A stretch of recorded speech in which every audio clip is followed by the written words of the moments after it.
जैसे कि आप सभी जानते हैं कि हम अभी विभक्ति प्रकरण पढ़ रहे हैं, जिसमें हमने प्रथमा विभक्ति, द्वितीय विभक्ति, तृतीय विभक्ति और षष्ठी विभक्ति का अध्ययन किया है।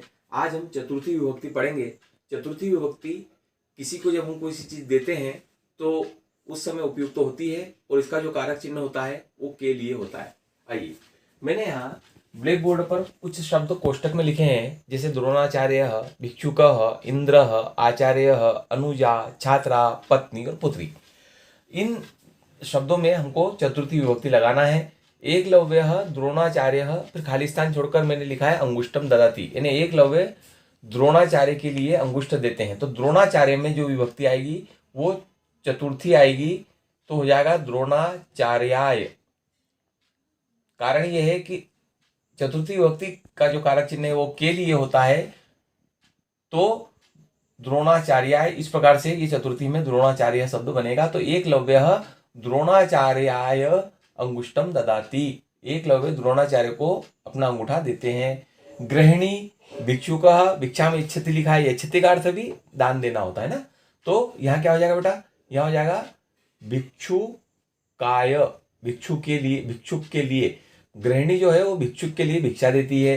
कर्ण, इंद्र, कवचम कुंडलम च ददाति, कर्ण जो है वो किसके लिए देते हैं, इंद्र के लिए दे देते हैं। तो यहाँ क्या हो जाएगा, इंद्राय।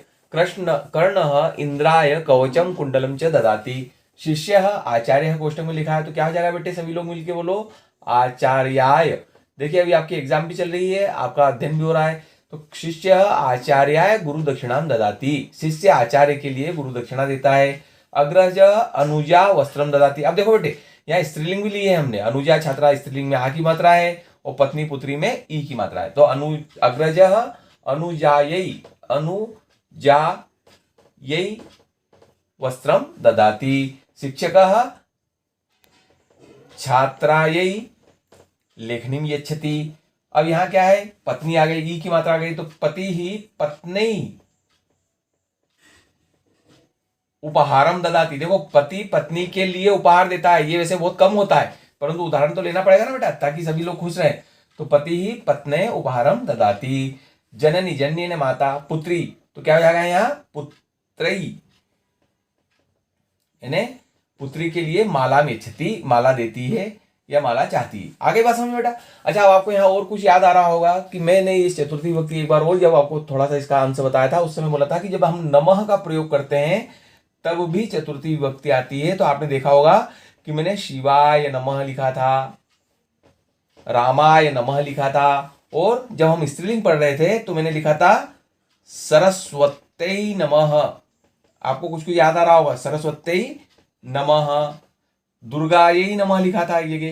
तो नमः के योग में भी ये चतुर्थी विभक्ति आती है, इस बात का आप लोग स्मरण रखें। और ये भिक्षुकाय, इंद्राय, आचार्याय, अनुजाय, छात्राई, पत्नी, ये स्त्रीलिंग और पुल्लिंग में इस प्रकार से चतुर्थी के रूप चलते हैं। आइए देखो बेटे, ये यहाँ जो जैसे पत्नी लिखा है ना, तो ये इस प्रकार से नहीं आएगा, नहीं मेरे हाथ गलती से होगा। ये देखो अपन ने पत्नी पुत्रई, शिवाय नमः तो सही है, पर यहाँ सरस्वती में देखो मेरे हाथ एक गलती और हो गई यहाँ है ना, तो ये सरस्वती आएगा ना, सरस्वती नमः और दुर्गाई नमः, इस प्रकार से यहाँ चतुर्थी विभक्ति आती है। जब कुछ ऐसी बातचीत आती है जिसमें कोई प्रश्न पूछा जाता है कि किसके लिए दे रहे हो, किसको दे रहे हो, इस प्रकार की जब शब्द आते हैं तो कारक चिन्ह के लिए के चतुर्थी विभक्ति का प्रयोग किया जाता है। देखो मैंने यहाँ लिखा है बालकाः विद्यालयं गच्छन्ति। अब इसको हम प्रश्नवाचक रूप में बनाएंगे तो क्या कर सकते हैं, बालकाः किमर्थम विद्यालयं गच्छन्ति, तो उत्तर बच जाएगा अध्ययनाय। बालकाः अध्ययनाय विद्यालयं गच्छन्ति। तरुणाः चित्रालयं गच्छन्ति। तरुणाः किमर्थम चित्रालय गच्छति, तरुणाः चलचित्र दर्शनाय चित्रालय गच्छति। चित्रालय में टाकीज, अब आजकल तो मोबाइल पे सब कुछ हो गया है तो ये चीजें बंद हो गई है, परंतु चित्रालय को, टाकीज को चित्रालय बोलते हैं ना बेटा। छात्राः खाली स्थान पठन्ति, ये प्रश्न आता है छात्राः किमर्थम पठन्ति, तो यहाँ ज्ञानार्जन लिखा है, तो क्या हो जाएगा बेटा ज्ञानार्जनाय, ज्ञानार्जनाय, ठीक है ना, ज्ञानार्जनाय। जनाः खाली स्थान व्यवहारं कुर्वन्ति, वायु विहारं कुर्वन्ति। जनाः किमर्थं वायु विहारं कुर्वन्ति, स्वास्थ्य रक्षणाय, वायु विहारं कुर्वन्ति। जनाः किमर्थं भोजनं कुर्वन्ति? जनाः जीवनाय भोजनं कुर्वन्ति। बालः किमर्थं रोदनं करोति? बालकः दुग्धपानाय रोदनं करोति। बालक दूध पीने के लिए रो रहा है। पर्यटकाः किमर्थं आगच्छन्ति? पर्यटकाः भ्रमणाय आगच्छन्ति। किसके लिए आते हैं? भ्रमण के लिए आते हैं। वैसे जो कस्मै होता है वो किसके लिए दे रहे हैं दान? उसके लिए आता है। धनिकः कस्मै धनम ददाति, किसके लिए देता है बेटा?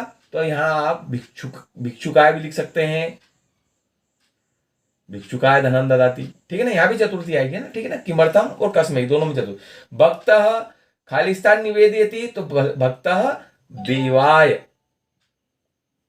निवेदयति। नृपः पुरस्कारं ददाति, तो नृपः कस्मै पुरस्कारं ददाति?